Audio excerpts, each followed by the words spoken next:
हाय movie की शुरुआत होती है मैथिल्डा नाम की औरत को दिखाते हुए, जो कि लोकल्स के बच्चों में काफ़ी फेमस थी क्योंकि वो बच्चों के बेबी टूथ के बदले उन्हें एक सोने का सिक्का दिया करती थी। पर एक दिन अचानक उसके घर में आग लगने की वजह से मैथिल्डा का शरीर काफ़ी हद तक जल जाता है, जिसकी वजह से उसे एक अजीब सा मास्क पहनना पड़ता है और लोगों को लगता है कि ये जादू टोना करती है। और एक दिन दो बच्चे गायब हो जाते हैं, जिसका जिम्मेवार वो मैथिल्डा को लगाते हैं और उसे जला देते हैं। पर अगले दिन वो बच्चे वापस आ जाते हैं, जिसकी वजह से गांव वाले उसके शरीर को छुपा देते हैं। पर मैथिल्डा का वहां पे श्राप रह जाता है कि जैसे ही कोई बच्चा अपना आखिरी बेबी टूथ उतारेगा मैं उसे मार दूंगी। अब कहानी शिफ्ट होती है एक मॉडर्न टाइम में, जहाँ पे एक बच्चा जिसका नाम कायल होता है, उसका भी आखिरी बेबी टूथ उतर जाता है।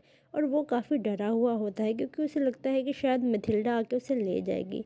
और उसकी फ्रेंड कैथरीन उसे हौसला देती है कि बस तुम अपनी आंखें मत खोलना, जिसके कारण काइल और भी ज़्यादा डर जाता है। रात को जब वो सो रहा होता है तभी उसे अपने रूम में किसी की प्रेजेंस फील होती है, और जैसे ही वो अपना चादर उतार के देखता है वहाँ पे मैथिल्डा होती है और वो बहुत ज़्यादा चिल्लाने लगता है। तभी उसकी मदर आके उसे संभालती है। काइल भागकर बाथरूम में छिप जाता है और उसकी मदर अंदर चेक करने जाती है तो मैथिल्डा उसकी मदर को मार देती है। और काइल का इंतज़ार करती है कि वो कब बाहर आएगा, पर वो सुबह तक बाहर नहीं निकलता। अगले दिन काइल के घर में पुलिस वाले आते हैं और उन्हें लगता है कि काइल ने ही अपनी मॉम को मारा है।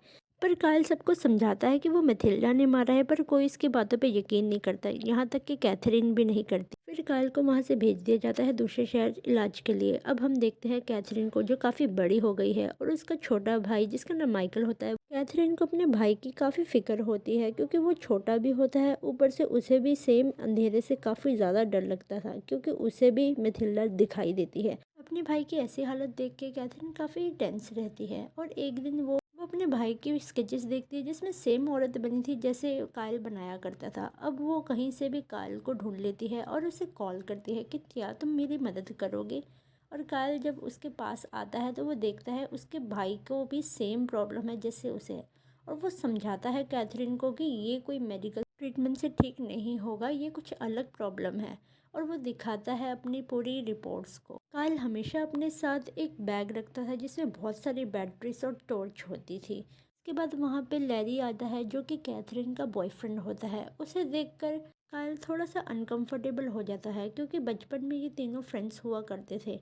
और अब लैरी कायल को एक बार में लेके जाता है जहाँ पे काफ़ी कम लाइट्स होती है और वो थोड़ा डर भी रहा होता है। तभी एक आदमी उसके साथ लड़ने लगता है और वो लड़ते लड़ते दोनों जंगल में आ जाते हैं। तभी वहाँ पे मैथिल्डा आ जाती है और वो दूसरा आदमी भी उसे देख लेता है, जिसकी वजह से मैथिल्डा उसे भी मार देती है। और कायल जैसे तैसे बच के जंगल से हॉस्पिटल में आ जाता है और वो कैथरीन को सब बताता है, पर कैथरीन को वो सब झूठ लगता है।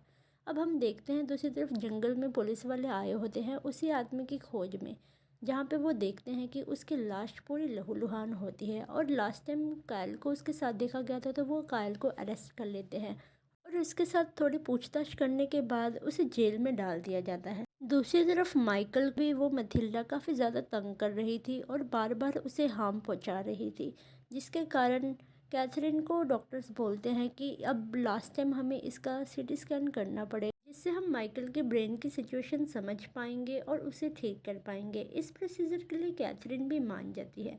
अब हम दूसरी तरफ देखते हैं कि कायल को भी बेल मिल जाती है और वो फटाफट जाके बहुत सारी बैटरीज और टॉर्च खरीदने लगता है। इसके बाद वो दोनों हॉस्पिटल के लिए निकलते हैं, पर लैरी उसे हॉस्पिटल ना ले जाकर जंगल की तरफ लेके जाने लगता है जहाँ पे बहुत ज़्यादा अंधेरा होता है। वहाँ पे मैथिल्डा आ जाती है और लैरी को मार देती है, और जैसे ही वो कायल को मारने वाली होती है कायल उसे चकमा देकर भाग जाता है और वो हॉस्पिटल पहुँचता है जहाँ पे वो माइकल का ट्रीटमेंट रोक देता है। पर तभी पुलिस वाले आके फिर से उसे अरेस्ट करके ले जाते हैं क्योंकि इस बार लैरी का खून हुआ था और तब भी कायल उसके साथ ही था। इसके थोड़ी देर बाद पूरे शहर की लाइट चली जाती है और अंधेरे में आ जाती है मैथिल्डा, और वो एक एक करके पुलिस स्टेशन में सबको मार रही होती है। तो एक पुलिस वाला कायल को फटाफट से बचा लेता है, जिसकी वजह से वो भी बच जाता है और कायल भी, और वो दोनों मिलकर हॉस्पिटल की तरफ निकल जाते हैं। कायल कैथरीन को कॉल करके उन दोनों को छुपने के लिए कहता है, और तभी वहाँ पे आ जाती है मैथिल्डा, जिसे कैथरीन भी देख लेती है और अब कैथरीन की जान पे भी खतरा था। और तभी वहाँ पे कायल आ जाता है लाइट्स के साथ, जिसके कारण मैथिल्डा वहाँ से गायब हो जाती है। पर टॉर्च की लाइट भी बहुत जल्दी ख़त्म होने वाली थी कि तभी वहाँ पे हॉस्पिटल का स्टाफ आ जाता है। वो लोग भी मैथिल्डा को देख लेते हैं, जिसकी वजह से सभी की जान खतरे में आ जाती है। अब सभी लोग धीरे धीरे करके बेसमेंट की तरफ जाने लगते हैं। पर इसी दौरान मथिल्डा दो नर्सिस को मार देती है। और अब जब सभी नीचे पहुंच जाते हैं तब मथिल्डा उन्हें मारने वाली होती है कि वो पुलिस वाला आ जाता है कार लेकर। वो सभी लाइट हाउस की तरफ दौड़ने लगते हैं, पर तभी डॉक्टर को भी वो मथिल्डा लेके चली जाती है और उन्हें भी मार देती है। सभी लाइट हाउस पहुंच जाते हैं और वहाँ पे टेक्निकल फॉल्ट को ढूंढने लगते हैं।